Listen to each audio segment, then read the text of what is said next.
Eto nga pala mga kaidolo, ang parto ng aming pagpaliligo sa bayan ng Laguna mga kaidolo. At dito nga kami napunta sa Balanak, sa parte nga ng Laguna. At napapost pa nga ating kumari, tsaka si Angel. Dito nakarating na nga kami rito kagad do. Sobrang init nga pala ng panahon at maya maya lang ipupunta na kami sa aming cottage. Shower out nga pala kay nanay na pinahirapan pa kami sa daanan.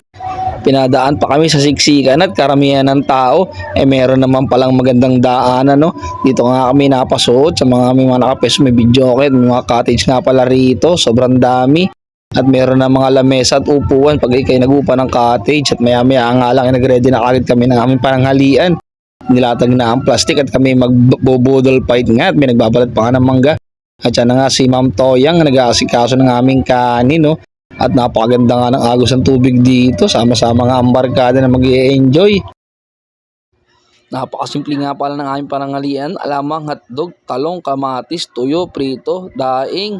Yan lang ang aming pananghalian. Aming pagsasalu-saluan. Napakasolid, napakasaya nga naman ng banding tuwing may kainan. At siyempre di mawawala ang kulitan at tsikahan.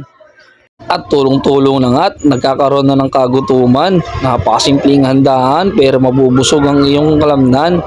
Pati ang isip puso't mapapanatag dahil sa sama-samang hapagkainan. Ang problema ay makakalimutan at mag-i-enjoy lamang sa isang araw na bakasyon.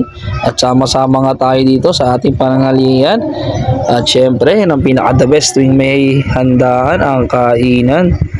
Pagkatapos nga ng kainan, naisipang iprank ang mga kababaihan. Kung hari pinipicturan, yung pala binibidyoan, todo post naman sila. Pasensya na mga mare at nagkatapusan na sa pagkain at kanya-kanyang tampisawan sa malamig na tubig dito sa Balanak at tamang kwentuhan sa mga nakaraang nakalipas na may masaya at malungkot na parte. Pero tuloy lang ang buhay.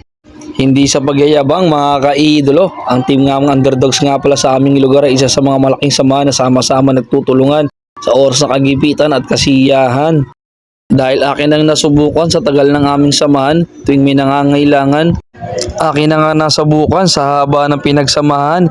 Tuwing may emergency at kailangan mo ng pinansyal na pangangailangan, pwede mong lapitan ang aming barkadahan, mapababae, mapalalaki. Sama-sama kami nagtutulungan sa hirap at ginawa nga ay daig pa namin ang kinasal.